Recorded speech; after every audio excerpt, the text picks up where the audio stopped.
Doctor Mizanur Rahman Azhari তাকে নিয়েও বলেন যে তিনি কাফের, তাকে আসলে দেশ ছেড়ে চলে যেতে হবে। তখন তখন তখন আমরা একটু কনফিউজ হয়ে যাই। এগুলো খুব খারাপ অভ্যাস, আরেকজনকে কাফের বলা, মুশরিক বলা। আপনি যদি কাউরে কাফের বলেন, সে যদি কাফের না হয় আপনি নিজেই কাফের হয়ে যাবেন। নিউ ইয়র্কের ম্যানহাটন থেকে আপনাদেরকে স্বাগত জানাচ্ছি আমি খালেদ মুহিউদ্দিন। বাংলাদেশের রাজনীতিতে নানা ধরনের পরিবর্তন দেখা যাচ্ছে হচ্ছে বাংলাদেশের সমাজনীতিতেও নৈতিকতা, ধর্ম এবং নানা বিষয় নিয়ে নানা আলোচনা চলছে। এসব নিয়ে কথা বলার জন্য আজ আমাদের সঙ্গে রয়েছেন ডক্টর মিজানুর রহমান আজহারীকে। আপনাকে আমাদের অনুষ্ঠানে স্বাগত জানাই। আপনি আমাদেরকে সময় দিয়েছেন, সেজন্য শুভেচ্ছা ও কৃতজ্ঞতা জানবেন। নাহমাদুহু ওয়া নুসাল্লি আলা রাসূলিহিল কারীম, আম্মা বা'দু, ফাআউযু বিল্লাহি মিনাশ শাইতানির রাজীম, বিসমিল্লাহির রহমানির রহিম। শুরুতেই আল্লাহ রাব্বুল ইজ্জা ওয়াল জালালের দরবারে শুকরিয়া জানাচ্ছি যে আল্লাহ তাআলা আমাদেরকে স্বাস্থ্যকর জীবনযাপনে ইসলামের ভূমিকার শীর্ষক একটি টপিক নিয়ে একটি আলোচনাতে অংশগ্রহণের সুযোগ দিয়েছেন। আমরা শুরুতেই পড়ে নিচ্ছি কালিমাতুশ শুকর, আলহামদুলিল্লাহ। আমাদের সাথে আরও থাকছে তাহরিকে খতমে নবুয়ত বাংলাদেশের আমির জনাব আল্লামা মুফতি ডক্টর সাইয়েদ মোহাম্মদ এনায়েতুল্লাহ আব্বাসী ও সিদ্দিকী। ডক্টর আব্বাসী, আপনাকে আমাদের অনুষ্ঠানে স্বাগত জানাই। আপনি আমাদেরকে সময় দিয়েছেন, সেজন্য আমাদের কৃতজ্ঞতা এবং শুভেচ্ছা জানাবেন। ধন্যবাদ, আপনাকেও স্বাগত জানাচ্ছি এবং দর্শক মন্ডলী যারা আছেন তাদেরকেও অভিনন্দন জ্ঞাপন করছি। Thank you so much. আমি প্রথমেই আপনার কাছে যে বিষয়টি জানতে চাই, আমাদের অনেকগুলি প্রশ্ন রয়েছে, আমরা আপনার কাছ থেকে অনেক কিছু বুঝে নিতে চাই, অনেক কিছুর ইয়াও দিতে চাই। আপনার যদি কোনো প্রশ্ন আপত্তি থাকে আপনি সেটা জানাতে পারেন এবং আপনি উত্তর নাও দিতে পারেন। তো আমরা প্রথমেই আপনার থেকে শুরু করি। আপনি যখন আরেকজন ইসলামিক ক্লেরিক, আমরা নাম বলতে পারি ডক্টর মিজানুর রহমান আজহারী, তাকে নিয়েও বলেন যে তিনি কাফের, তাকে আসলে দেশ ছেড়ে চলে যেতে হবে, তখন আমরা একটু কনফিউজ হয়ে যাই। বলছি জি না, কনফিউজ হবেন কেন? আপনি যার কথা বলেছেন সে কি বলেছিল আপনি দেখেছেন তার বক্তব্যগুলো? আমি দেখেছি, কিন্তু তার শোনেন কথা শোনেন। জি, তাকে বলুন, সে তো আমার ছাত্র, তাকে জিজ্ঞেস করুন। 2007 সালে সে আমার থেকে সবক নিয়েছে দারুন রাজাত মাদ্রাসায়। আমি তার টিচার, আমি তার শিক্ষক, এবং তার শিক্ষকরাও আমাকে শিক্ষক মানে। অতএব সে যদি, দেখুন আপনাকে পিছন থেকেই বলতে হচ্ছে, আপনি সময় দিতে হবে আমাকে। আপনি কিন্তু বসে আছেন একা, আমার কিন্তু কয়েক হাজার লোক বসে আছে আমার অপেক্ষায়, একটা শিডিউল প্রোগ্রাম আমি রেখে বসেছি আপনার এখানে। যেহেতু আপনার মাধ্যমে আমার মেসেজটা আমি অনেকের কাছে পৌঁছাতে পারবো। আপনি যে ব্যক্তির নাম নিয়েছেন, তাকে আপনি কি দিয়ে তাকে স্কলার বলবেন? লক্ষ লক্ষ লোক হলে স্কলার হয়? এটা কোনো কথা নয়। দ্বিতীয় কথা হচ্ছে সে মুফতি নয়, ফতুয়া দেবার অধিকার রাখে মুফতি। স্কলার হওয়া এক জিনিস, ওয়াইজ হওয়া এক জিনিস, মুফতি হওয়া আরেক জিনিস। আমার কথা হচ্ছে, আমি কি গ্র্যান্ড মুফতি বাংলাদেশে তা আমি বলছি না, এটা বলার অথরিটি আমার নেই, কিন্তু আমার ফতুয়াতে কলম বসাবার মতো 10টা মুফতি আপনি বের করে দেন। এখন অন্য মুফতিরা বলছে না কেন, সেটা একটা সাহসিকতার বিষয় আছে, সেটা আরো কোনো তাদের প্রতিবন্ধকতা থাকতে পারে। যেমন আপনি দেখেছেন আওয়ামী শাসনের সময় দেশের অনেক বড় বড় আলেম শেখ হাসিনার দালালি করেছে, তো তারা কি এমন কোন ফতোয়া দিবে যে সরকার বেকায়দায় পড়ে? এখন অনেক আলেম আছে যেটা বর্তমান সরকারের নির্লজ্জ সমর্থন করে যাচ্ছে, কিন্তু এই সরকার ক্ষমতা আসার পর থেকে আমি শরিয়ার কোরআন সুন্নাহর আলোকে যতটুকু সমালোচনা করা দরকার গঠনমূলক সমালোচনা করে যাচ্ছি। আর আমাদের মতো 2-4-10 জন যারা মিডিয়াতে আছে তারাই কিন্তু দেশের আলেম না।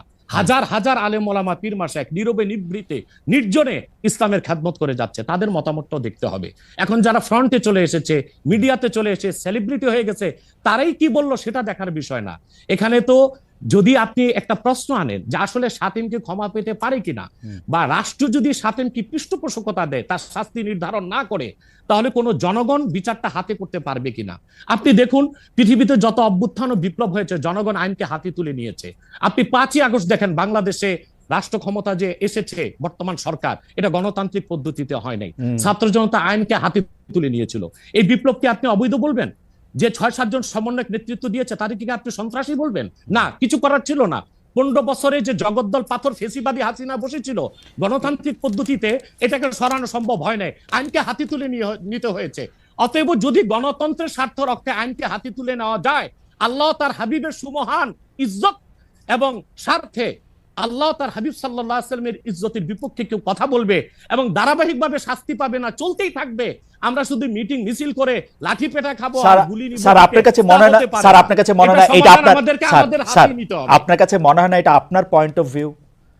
বিকজ আপনি যা বলছেন, হ্যাঁ আপনি এটা ঠিক যে আপনি তো একজন স্কলার, শিক্ষক, পড়াচ্ছেন এবং আপনি গ্র্যান্ড মুফতি না হলেও একজন মুফতি, কিন্তু আমরা ধরেন আমি এখন কথা বললাম হচ্ছে যে বাংলাদেশে কিন্তু এইটাও প্রচলিত যে যারা বলতেছে যে তারা আসলে যা কিছু পরীক্ষিত হাদিস নয়, যা কিছু পরীক্ষিতভাবে কোরআনের ফয়সালা নয়, তারা তা মানতে চান না। ধরা যাক ঈদে মিলাদুন্নবী সম্পর্কে তাদের একটা বয়ান আছে, তাদের আরও অনেক কিছু নিয়ে তাদের একটা বয়ান আছে।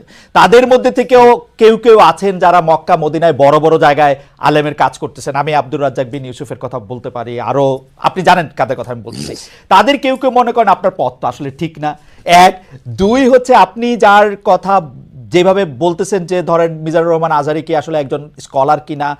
এখন কেউ কেউ তো এই প্রশ্ন তুলেছেন যে জনাব এনায়েতুল্লাহ আব্বাসীও যথেষ্ট পরিমাণে এই জায়গায় আছেন কিনা। সেই জন্য আমি জানতে চাইতেছিলাম যে আপনি যখন আইন হাতে তুলে নেওয়ার কথা বলেন স্যার, সেইটা কি আপনি কিভাবে তার যোগ্য, এবং আপনি ছাড়া আর কে আছেন এটার মধ্যে যোগ্যতার জায়গায় আর কি? আমি এখন বলছি, আমি মনে করি আমি গ্র্যান্ড মুফতি বাংলাদেশের। আচ্ছা, আপনি মনে করছেন আপনি গ্র্যান্ড মুফতি? ওকে, এবং এটা আমি চ্যালেঞ্জের ওকে ওকে, এইটা বললে আমার ফতুয়ার বিপক্ষে, আমি শোনেন, আমার ফতুয়ার বিপক্ষে যে যাচ্ছে তাকে আমার সাথে বসান, আপনার প্ল্যাটফর্মে বসান। এক, দ্বিতীয় কথা হচ্ছে ঈদে মিলাদুন্নবী নিয়ে যে আপনি প্রশ্ন করেছেন, ঈদে মিলাদুন্নবী সাল্লাল্লাহু আলাইহি ওয়াসাল্লাম নিয়ে অনেক ডিবেট হয়েছে এবং ঈদে মিলাদুন্নবীর পক্ষে যারা, তারাই বিজয়ী হয়েছে। আর বাংলাদেশে ওলামায়ে দেওবন্দের একটা বিরাট অংশ যারা মূল ধারার, তারা কিন্তু ঈদে মিলাদুন্নবী নিয়ে কখনো বিরোধিতা করে না। কিছু মাত্র স্কলার আছেন যারা কোনোভাবে পার্সেজ হয়ে আছেন, তারাই ঈদে মিলাদুন্নবীর বিরোধিতা করে। আমরা বলি মিলাদ যার সিরাত নার তার, মিলাদুন নবী সাল্লাল্লাহু আলাইহি ওয়াসাল্লাম ব্যানারও মাহফিল হতে পারে, সিরাতুন নবী সাল্লাল্লাহু আলাইহি ওয়াসাল্লাম ব্যানারও মাহফিল হতে পারে। এবং আপনি শুনেছেন আজকে 4 বছর যাবত সৌদি সরকার, উচ্চ ওলামা পরিষদ ফতোয়া দিয়েছে যে ঈদে মিলাদুন্নবী উপলক্ষে মাহফিল সৌদি আরবে হবে এবং 12 রবিউল আউয়াল তারা রাষ্ট্রীয় ছুটি ঘোষণা করে রেখেছে। এবং বাংলাদেশে বর্তমান সরকারও যথেষ্ট আলেম ওলামা আছেন যারা কওমি ঘরানার এবং দেওবন্দ ঘরানার, যাদেরকে আমরা আহলে হক মনে করে থাকি। এবং আমরা মনে করি জৌনপুর, ফুরফুরা, সারসিনা, আহলে সুন্নাত, আহলে হক একই ধারাতেই চলে আসছে। তারাও কিন্তু ইসলামিক ফাউন্ডেশনের দায়িত্বে আছে এবং তারা কিন্তু এবারও ঈদে মিলাদুন্নবী ব্যানারে প্রোগ্রাম করেছে এবং আমি সেখানে অংশগ্রহণ করেছিলাম একদিন। অতএব বিচ্ছিন্নভাবে কে কি ঈদে মিলাদুন্নবীর বিরোধিতা করলো, আব্দুর রাজ্জাক সাহেবের নাম বলেছেন, ওনাকেই বসান আমার সাথে কথা বলি, সংলাপ হতে তো কোনো দোষ নাই। ওকে, বা আপনি আরো যাদের কথা বলেছেন তাদেরকে বসান আমাদের সাথে। আচ্ছা, আমার এখানে একটা সম্পূরক জাস্ট প্রশ্ন আছে আইনের ব্যাপারে। যেহেতু তেহরিকে খতমে নবুয়তের শাখা যুক্তরাজ্যেও আছে, এখানেও আছে, আপনি একইভাবে এই কথা বা ভারতের পশ্চিমবঙ্গের কথা বলেছেন, এইখানে যেটা বলছেন সেটা কি যুক্তরাজ্য এবং ভারতের পশ্চিমবঙ্গের জন্য প্রযোজ্য? যুক্তরাজ্যেও যদি কেউ এই ধরনের কথা বলে তাকেও কি আপনি এরকম একটা কথা বলবেন বা বলতে পারবেন? জি জি বলবো। আমি যুক্তরাজ্যে যে সাফার করে এসেছি সেটা শোনেন আগে। 2 বছর আগে আমি যুক্তরাজ্যে গিয়েছিলাম। আমার 7টা প্রোগ্রাম ছিল। 4টা প্রোগ্রাম করতে পেরেছি, 3টা প্রোগ্রাম আমি করতে পারিনি। এবং সেখানে আমার বিরোধিতা করেছিল নাইজেল ফারাজ। আপনি জানেন তাকে, সিএনএন নিউজ প্রেজেন্টার, এবং সে ব্রেক্সিট আন্দোলনের হোতা ছিল এবং সে ব্রিটিশ পার্লামেন্টে মেম্বার ছিল। আমার যেদিন সেন্ট্রাল লন্ডনে প্রোগ্রাম ছিল, নাইজেল ফারাজ লং মার্চের ঘোষণা দিয়েছিল এবং আমি সেখানে যেতে পারিনি। কেন? নাইজেল ফারাজ 23টা প্রতিবেদন করেছিল আমার বিপক্ষে। তার মধ্যে উল্লেখযোগ্য ছিল যে আমি মুরতাদের শাস্তি মৃত্যুদণ্ড চাই। বাট ব্রিটিশ পুলিশ আমাকে অ্যারেস্ট করেনি এবং ব্রিটিশ পুলিশ আমাকে শুধু প্রোগ্রাম করতে দেয়নি সহিংসতা বেশের জন্য। কিন্তু আমি রানীকে গালি দিয়েছি, সেটাও সেখানে তুলে ধরা হয়েছে। আমি রানীকে গালি দেওয়া যায় ইংল্যান্ডে? হ্যাঁ, মুরতাদের শাস্তি মৃত্যুদণ্ড চেয়েছি, সেইটা 23টা প্রতিবেদন করে আমার এই বক্তব্য ফতোয়াগুলো সেখানে লন্ডনে দেখানো হয়েছে। আমি বাংলাদেশে যে চরিত্র, লন্ডনে সেই চরিত্র, পশ্চিম বাংলায় সেই চরিত্র। ওকে, আমি এইবার একটু, আপনি যেহেতু মুফতি এবং নিজেকে পরিচয় দিলেন গ্র্যান্ড মুফতি, আমি একটা বিষয় একটু আপনাকে একটা বিষয় একটু আপনার দৃষ্টি আকর্ষণ করতে চাই। সেটি হচ্ছে যে আপনি মানে আপনার কাছ থেকে বুঝে নিতে চাই স্যার, যে যদিও আপনি আসলেই আমার চেয়ে বয়সে ছোট, কিন্তু আসলে বিদ্যায়, বুদ্ধিতে, শিক্ষায়, অনেক কিছুতে, মানে জ্ঞানে আপনি আমার চেয়ে বড় বলে আপনাকে স্যার সম্বোধন করছি আমি। না, আপনি বলেছেন যে মসজিদে গিয়ে নারীদের জন্য বা মহিলাদের জন্য জামাতে নামাজ আদায় করা মাকরু। কিন্তু আমি আপনার এই বক্তব্যটার পরিপ্রেক্ষিতে আমি দেখতে পাচ্ছি যে এটা তো বরং মাকরু নয়, কেউ কেউ এটাকে মুস্তাহাব বা এনকারেজ বলতে চান। অনেকে উদাহরণ দিচ্ছেন আয়েশা, যিনি প্রফেটের স্ত্রী ছিলেন, রাদিয়াল্লাহু আনহা, হ্যাঁ আয়েশা রাদিয়াল্লাহু আনহা, উনি ইমামতি করে মেয়েদের নামাজ পড়িয়েছেন। এবং যে জায়গায় আপনি এটা মুকরু বলছেন, ওই জায়গায় কেউ মুস্তাহাব বলতে গিয়ে আপনার বক্তব্যের বিরোধিতা করছেন। এটা নিয়ে আপনি যদি আমাদের একটু বলেন। এটা আমি চ্যালেঞ্জ করছি, ওপেন চ্যালেঞ্জ। আম্মা জান আয়েশা রাদিয়াল্লাহু তাআলা আনহা কখনো ইমামতি করেননি, বরং জাকওয়ান ইমামতি করেছিল, পিছনে তিনি নামাজ পড়েছিলেন। সেটা ফরজ নামাজ ছিল না, তারাবিয়ার নামাজ। আপনাকে যে তথ্য দিয়েছে সে ভুল তথ্য দিয়েছে। ওকে, সেটা মেয়েদের নামাজ পড়াটা মুস্তাহাব কিনা? হ্যাঁ, এক। দ্বিতীয় হচ্ছে আল্লাহর হাবিব সাল্লাল্লাহু আলাইহি ওয়াসাল্লামের নূরের জামানায় মসজিদ নববীতে মহিলাদেরকে অ্যালাউ করা হতো, তারা নামাজে আসতেন। কিন্তু আল্লাহর হাবিব সাল্লাল্লাহু আলাইহি ওয়াসাল্লাম মহিলাদেরকে নিরুৎসাহিত করেছিলেন, নিষেধ করেন নাই। কারণ মহিলাদেরও দিন শেখা বাকি ছিল এবং আল্লাহর হাবিব সাল্লাল্লাহু আলাইহি ওয়াসাল্লামের কাছে ওহী আসতো, সেজন্য মহিলাদের নিষেধ করা হতো না, তারা মসজিদে আসতেন। হযরত ওমর রাদিয়াল্লাহু তাআলা আনহু তার খেলাফতের সময় বলেছেন মহিলাদের জন্য ঘরেই নামাজ পড়াটা উত্তম। তখন প্রচুর পরিমাণ সাহাবী উপস্থিত ছিলেন, তারা হযরত ওমরের এই কাজে কেউ বাধা দেননি। সেজন্য মহিলাদের মসজিদে আসাটা হারাম নয়, মাকরু বলা হয়েছে জামাতে আসা। কারণ আম্মাজান আয়েশা রাদিয়াল্লাহু তাআলা আনহা নিজেও বলেছিলেন যে বর্তমানে মানে ১৫০০ বছর আগেই আম্মাজান আয়েশা বলেছেন যে এখন মহিলাদের মসজিদে না আসাই উচিত ফিতনার এই সময়। তো ১৫০০ বছর আগে যদি ফিতনার আশঙ্কা করে আম্মাজান আয়েশা মসজিদ নববীতে মহিলাদের আসাটাকে নিরুৎসাহিত করে থাকেন, তাহলে হযরত ওমর রাদিয়াল্লাহু তাআলা আনহুর সিদ্ধান্তটা সঠিক ছিল। আর বর্তমান যুগে সেটা আমরাও নিরুৎসাহিত করি, এজন্যই মাকরু বলি। মাকরু মানে হারাম নয়, খুব কঠিনভাবে নিষিদ্ধ নয়, জাস্ট নিরুৎসাহিত করা। আপনি মাকরু ফতোয়াটা কোথায় পেলেন? আর আপনি যে বলছেন যে কোথায় পেলাম বলছি, আনহা এটা পড়েন নাই, কিন্তু আমি এখন যেটা দেখতে পাচ্ছি যে women praying in congregation among themselves, এটা মাদিনা বলে একটা পিরিয়ডিক্যালস বাইরে হয় মাদিনা ইউনিভার্সিটি থেকে, সেইখান থেকে একজন বলতেছেন যে এটা পড়ছেন। আমি তো এটা সত্য বিচার করতে পারবো না। আয়েশা রাদিয়াল্লাহু তাআলা আনহা ইমামতি করেননি, তিনি জাকওয়ান ওনার খাদেমের পিছনে নামাজ পড়েছেন। ওকে, সেটা ফরজ নামাজ ছিল না, তারাবিহের নামাজ ছিল। জি, এটা বুখারী শরীফের হাদিস। আমাকে সময় দিলেন, বের করে দিব। আচ্ছা ঠিক আছে, আপনি কি এইটা একটু বলবেন যে মাকরুটা আপনি কোথায় পেলেন? এটা হানাফিদের সর্বসম্মত মত। হানাফিদের সর্বসম্মত মত যে মেয়েদের মসজিদে গিয়ে নামাজ পড়াটা মাকরু। জামাতে হজের সময় ওটা ভিন্ন বিষয়, ওইটা ভিন্ন হজটা তো বিষয়। ফরজ, হজটা ফরজ এবং সেখানে নামাজ আদায় করা, ওই সময় মেয়েরা জামাত আদায় করতেছে, একেবারে ওইটা ওরা করতে পারবে, কিন্তু পরে আর এমনিতে নরমালি আর পারবে না।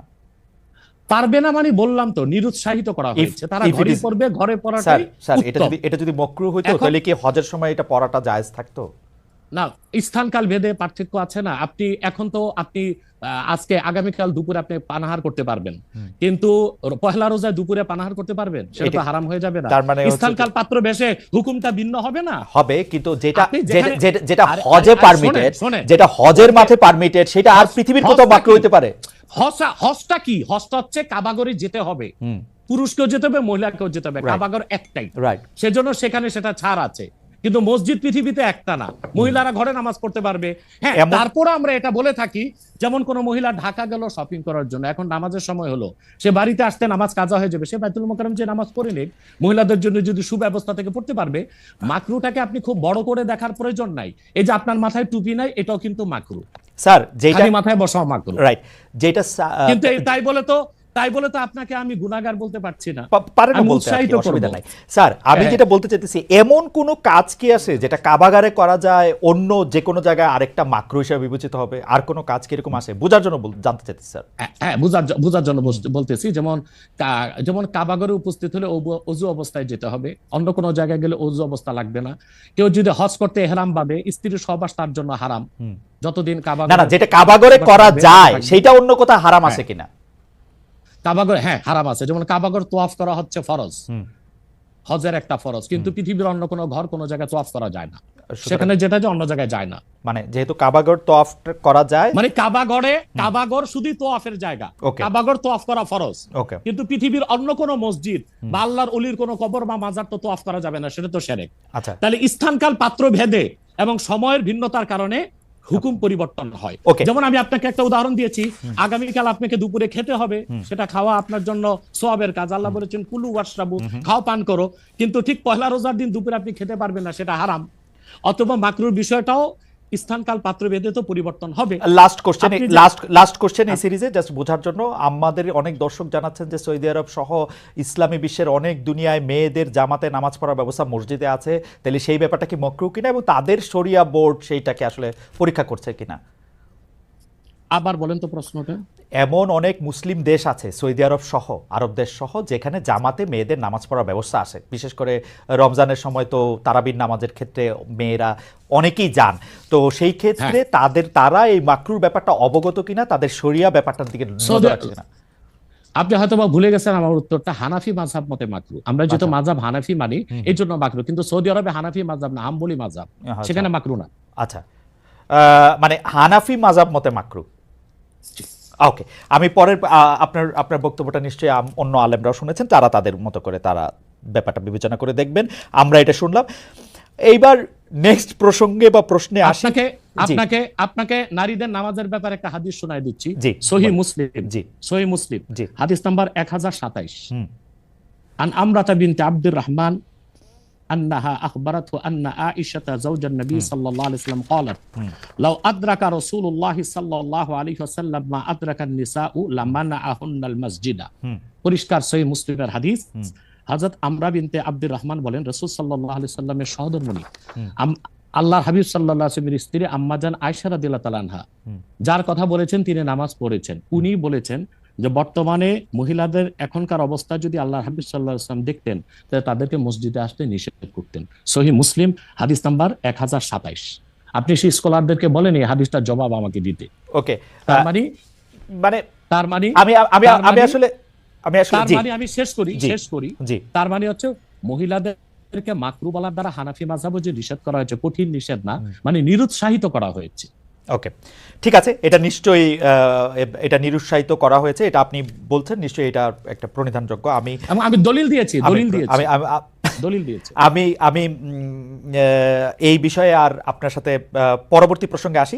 সেটা হচ্ছে যে আমরা মানে আপনি এখানে আসবেন, অনেকে অনেক ধরনের মন্তব্য করেন, প্রশ্ন করেন, অনেকের মধ্যে অনেক ধরনের উৎসাহ আছে, অনেক ধরনের জানার বিষয়ও আছে। সেই জন্য আপনি যেটাকে বলছে হচ্ছে যে আপনাকে বলা হচ্ছে যে একজন পেশাদার বক্তা, যখন যেহেতু আপনি বক্তৃতা দিয়ে টাকা নিয়ে থাকেন, এইটা আপনি ঘন্টায় কত টাকা নেন সেটা নিয়েও মানুষের মধ্যে উৎসাহ আছে।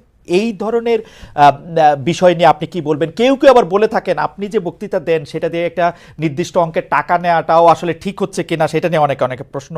অনেকে, গোস্তাকি মাফ করবেন, অনেকে আপনাকে হেলিকপ্টার হুজুর বলেন, কারণ আপনি বিভিন্ন জায়গায় হেলিকপ্টারে যেতে পছন্দ করেন।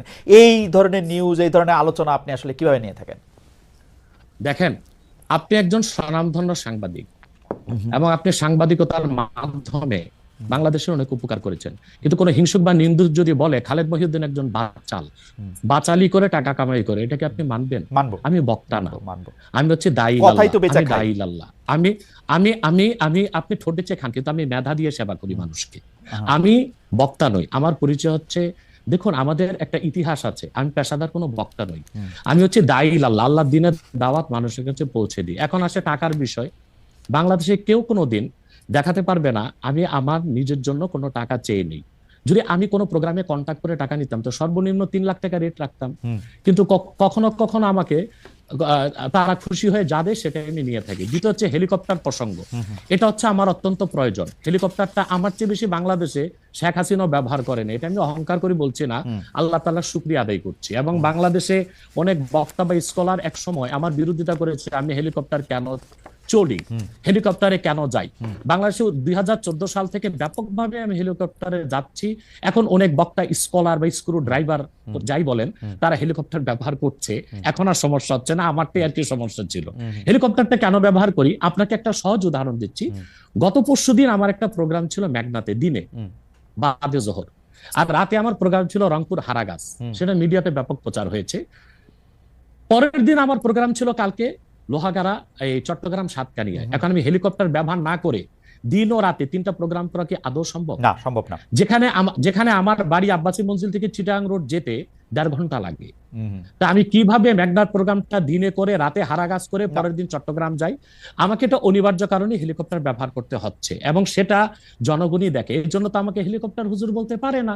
এখন যে হুজুর নৌকায় চড়ে মাহফিল করতে যায় তাকে কি নৌকা হুজুর বলবেন? বা যিনি প্রাইভেট কারে প্রোগ্রাম করতে যায় তাকে কি বলবেন ট্যাক্সি হুজুর? এগুলো হচ্ছে আমি গাড়িও ব্যবহার করি যখন যেটা লাগে। আমি এখন প্যারাড ইউজ করতেছি, এটা 3 কোটি টাকা। আমি ভিএট ইউজ করি 8 কোটি টাকা। আমি হেলিকপ্টার ইউজ করি, এটা 14 কোটি টাকা। এখন আমি নৌকাতেও যাই, যেখানে যেভাবে আমার সুবিধা তখন সেভাবে সেখানে আমি। না, সেটা ঠিকই আছে। আমি কিন্তু মনে করি যে এখন হিংসুক বা নিন্দুকরা কি বললো সেটা তো আপনার মতো শিক্ষিত না মানুষ সেটা না ঠিক আছে, ভাই। না না না না, আমি কিন্তু মনে করি যে আপনাকে যত ব্যস্ত থাকতে হয়, আপনি যদি পথে এর মধ্যে থেকে আপনার দিনের একটা বড় অংশ আপনি ব্যয় করেন, এটা আপনার জন্য এটা আসলে কোনোভাবেই এটা মানে এটা কেউই এটা করবে না। আমার কাছে মনে হয় যে আপনার ব্যস্ততার জায়গা থেকে আপনার এটা করতেই হবে। কিন্তু আমার যে প্রশ্ন ছিল যে আপনি এর জন্য নিজেকে একজন প্রফেশনাল স্পিকার মনে করেন কিনা, আপনি মনে করেন কিনা যে আপনি যে বিভিন্ন জায়গায় বক্তৃতা দিতে যাচ্ছেন এবং আপনার যে একটা অসম্ভব চাহিদা বিভিন্ন জায়গায়, আজকে এখানে কালকে সেখানে সেখানে, সেইটা আপনার আয়ের একটা বড় উৎস কিনা? দেখুন, এটা ছাড়া আমার আয়ের ব্যবস্থা ছিল। আমাদের যে বাংলাদেশে আমাদের যে আধ্যাত্মিক ঘরানার আমরা সন্তান, আপনি জানেন আমাদের বংশের মুরব্বী শাহ কারামত আলী জনপুর রহমতুল্লাহ, তাকে বলা হয় বাংলাদেশের আধ্যাত্মিক জনক। টু নেশন থিওরির ভিত্তিতে দেশ স্বাধীন হয়েছে এবং ডব্লিউ হান্টার তার বইতে উল্লেখ করেছে, এনসাইক্লোপিডিয়া অফ ব্রিটানিকাতে এসেছে, ইসলামিক ফাউন্ডেশন বিশ্বকোষে এসেছে, কারামত আলী জনপুর রহমতুল্লাহর হাতে 2 কোটি লোক মুসলমান হয়েছে। ওনার কারণেই পরবর্তীতে দেশটা স্বাধীন হয়েছে। উনি ইন্তেকাল করেছেন 154 বছর আগে। আমি ওনার সিলসিলায়, ওনার বংশের আমরা জোনপুরি পীর সাহেব বলে খ্যাত। আমি যদি অন্য পীরদের মতো আব্বাসী মঞ্জিলে বসে পিরি মুরিদি করে যেতাম, তাহলে আমার কোটি কোটি টাকা বছরে আসতো। মূলত আমার হচ্ছে দিনের দাওয়াত দেওয়াটাই আমার মূল কাজ। তারপর জনগণ যেটা খুশি হয়ে আমাকে সম্মান করে, সেটা আমার জন্য যথেষ্ট। আপনি কি আব্বাসী, এটা আমার পেশা নয়, Okay. এটা নেশা। আপনি কি আব্বাসী মঞ্জিলে আর জি। এখন বসেন না, মানে ওই সিলসিলা কি আপনি বসি বলেন? বসি But- বসি but- বসি, কিন্তু- কিন্তু কিন্তু- মূল হাইলাইটস করা হচ্ছে দাওয়াতের কাজকে। আপনার- আমি দাওয়াতি কাজে ব্যস্ত আপনার থাকি। মূল, আপনি ইচ্ছা করলে হইতেই পারতেন, কারণ আমরা জৌনপুরের পীর সাহেবদের সম্পর্কে আমরা অবগত, তাদের অনেক ফলোয়ার আছে। আরেকটা কথা বলি জি, আপনাকে, জি। আরেকটা কথা বলি। আমি এখনো দিনরাত জেগে আমার ছাত্রদেরকে পড়াই। আমি Okay. বুখারী শরীফ প্রথম খণ্ড আমার ছাত্রদেরকে পড়াই। তো শুধু মাদ্রাসায় পড়িও আমি কয়েক লাখ টাকা কামাই করতে পারতাম, বই লেখক কামাই করতে পারতাম, কিন্তু আমি মনে করি তৃণমূল পর্যায়ে আল্লাহর কোরআনের দাওয়াত পৌঁছে দেওয়ার জন্য ওয়াজ মাহফিলের কোনো বিকল্প নেই। রাইট, সেই জন্য এটা আমার পেশা নয়, এটা আমার নেশা। এটা আপনার নেশা, কিন্তু আপনি অন্যগুলি যেগুলি আপনি অর্থকরী দিতে পারতেন সেগুলি তো আপনি নেন নাই। আপনি নিছেন হচ্ছে দিনের নিচ্ছি, দাওয়াতের নিচ্ছি, জায়গাটাকে, টাইমটাকে, নিচ্ছি। সেই ওগুলো নিচ্ছি, ওগুলি কিন্তু আপনি টাকা- ঠিক টাকার জন্য আপনি ব্যবহার করছেন না। আয়ের ব্যবস্থা নয়। রাইট, সেই জন্য আমরা আপনাকে একজন পেশাদার মানে বা প্রফেশনাল রিলিজিয়াস স্পিকার এরকম বলতে পারি কিনা, সেইটাই ছিল আর কি আমাদের প্রশ্ন। না, পেশাদার আচ্ছা, বলতে পারি না। পেশাদার বলতে পারি না।